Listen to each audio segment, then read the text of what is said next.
दोस्तों, ये बात तो हम सभी जानते हैं कि भगवान विष्णु ने कृष्ण अवतार में सबसे ज़्यादा लीला की है। तभी हम सभी भगवान कृष्ण को लीलाधर के नाम से भी जानते हैं। दोस्तों, भगवान विष्णु बहुत ही ज़्यादा नटखट थे और बचपन में गोपियों के घरों में माखन तक चुरा कर खा लिया करते थे। ऐसे ही एक दिन नदी में नहाती गोपियों के वस्त्र चुरा लिए थे। लेकिन वस्त्र चुराना भी श्री कृष्ण की एक ऐसी ही लीला है जिसको लेकर आज तक कई सवाल खड़े होते हैं। ये सब सवाल श्री कृष्ण को कटघरे में खड़ा करने की कोशिश करते हैं। उनकी लीला को गलत और अनुचित बताने का हमेशा से प्रयास किया जाता रहा है। भगवान श्री कृष्ण ने स्नान करती गोपियों के कपड़े क्यों चुराए थे? क्या है ये लीला और क्या है इस लीला के पीछे कृष्ण भगवान का असली रहस्य? तो आज इस वीडियो के माध्यम से हम जानेंगे। नदी में नहाती हुई गोपियों के वस्त्र चुरा लेना ये बाल कृष्ण की एक नटखट का नहीं बल्कि उनकी एक लीला थी, जिसके माध्यम से उन्होंने बालपन में गोपियों को एक अच्छी सीख सिखाना चाहा। आज के समाज की स्त्रियों का भी वर्णन हमारे शास्त्रों में मिलता है।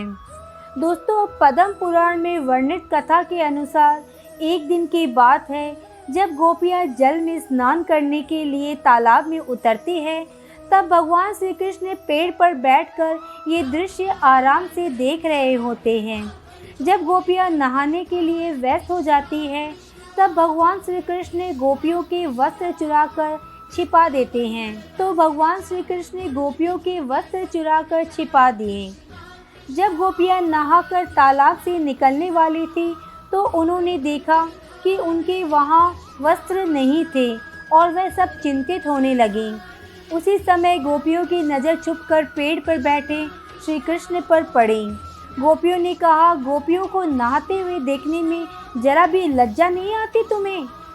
गोपियाँ कृष्ण से जब ये बात कहती तो प्रश्न भी पलट कर कहते कि मुझे लज्जा क्यों आएगी? लज्जा तो तुम्हें आनी चाहिए जो निर्वस्त्र होकर नहा रही हो। गोपियाँ श्री कृष्ण से कहने लगी, हमसे गलती हो गई है, अब ये बताओ तुमने हम सब के वस्त्र कहाँ रखे हैं? पहले तो श्री कृष्ण गोपियों को मना कर देते हैं, किंतु उनके बार बार अनुरोध करने पर, हाथ जोड़ने पर कृष्ण बता देते हैं कि उनके वस्त्र इसी वृक्ष पर है, पानी से निकल कर आओ और इन्हें ले जाओ। तब गोपियाँ जल से बाहर नहीं आती और कृष्ण से कहती है, हम जल से बाहर नहीं आ सकती, हम निर्वस्त्र हैं। हम सभी तो बिना कपड़ों के जल से बाहर क्या, जल से ऊपर भी नहीं आ सकती।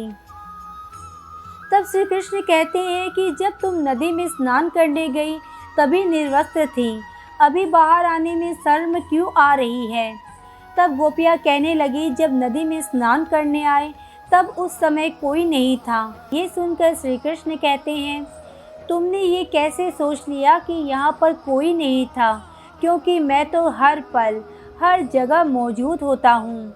हाँ, उस समय मेरे अलावा आसमान में उड़ते पक्षियों और अन्य पशुओं ने भी तुम्हें निर्वस्त्र देखा है। जल के प्राणियों ने भी तुम सबको निर्वस्त्र देखा है। और जल के देव स्वयं वरुण देव है जो एक पुरुष हैं, उन्होंने भी तुम सबको निर्वस्त्र देखा।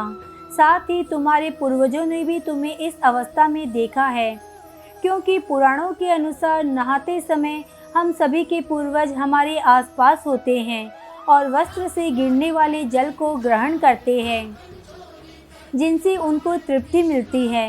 निर्वस्त्र स्नान करने से पूर्वज नाराज हो जाते हैं और व्यक्ति को सुख प्राप्त नहीं हो पाता, उसके सुख नष्ट हो जाते हैं। इसलिए कभी भी निर्वस्त्र स्नान नहीं करना चाहिए। कृष्ण गोपियों को ये अद्भुत सीख देने के बाद उनके वस्त्र लौटा देते हैं। जब तक मनुष्य शरीर स्वरूप इस माया के बंधन में बना हुआ रहता है, तब तक वह मोक्ष को प्राप्त नहीं हो सकता। माया बंद रहने से मनुष्य को वैकुंठ में प्रवेश करना भी असंभव हो जाता है। यही समझाने के लिए मैंने तुम्हारे वस्त्र चुराए थे। फिर श्री कृष्ण आगे बताते हैं कि गोपियों, इस बात में कोई शक नहीं है कि तुम संपूर्ण रूप से मुझे समर्पित हो। फिर भी तुम्हारी वस्त्र माया का प्रतीक है, जो तुम्हारे और परमात्मा के बीच में ऐसी बाधा पैदा कर रही है कि तुम सभी ये जानते हुए भी कि ईश्वर के आगे सब निर्वस्त्र है, फिर भी जल से बाहर नहीं आ पा रही हो, जबकि ईश्वर के करीब जाने के लिए माया तो क्या, सिर्फ पुरुष होने के बंधनों से मुक्त होना पड़ता है। दोस्तों, एक और कारण है जिसके कारण श्री कृष्ण ने वस्त्र हरण लीला किए थे। ये इतना बड़ा रहस्य है कि इसे केवल वही समझ सकते हैं जिनके दिल में माया नहीं है, सिर्फ श्री कृष्ण के लिए प्रेम रहता हो। गोपियाँ कृष्ण को पति रूप में पाने के लिए बचपन से कात्यायनी व्रत करती थी, जिससे कात्यायनी माता प्रसन्न होकर उन्हें वरदान देती है, श्री कृष्ण उनके पति होंगे। हम जानते हैं कि निर्वस्त्र केवल अपने पति के सामने आ सकती है, यानी श्री कृष्ण ने लीला गोपियों को ये संदेश दिया है कि वही उनके पति है और गोपियों के कात्यायनी व्रत का फल उन्हें मिल चुका है। उनका व्रत सफल रहा है। अब गोपियों की आत्मा पर केवल और केवल श्री कृष्ण का अधिकार है।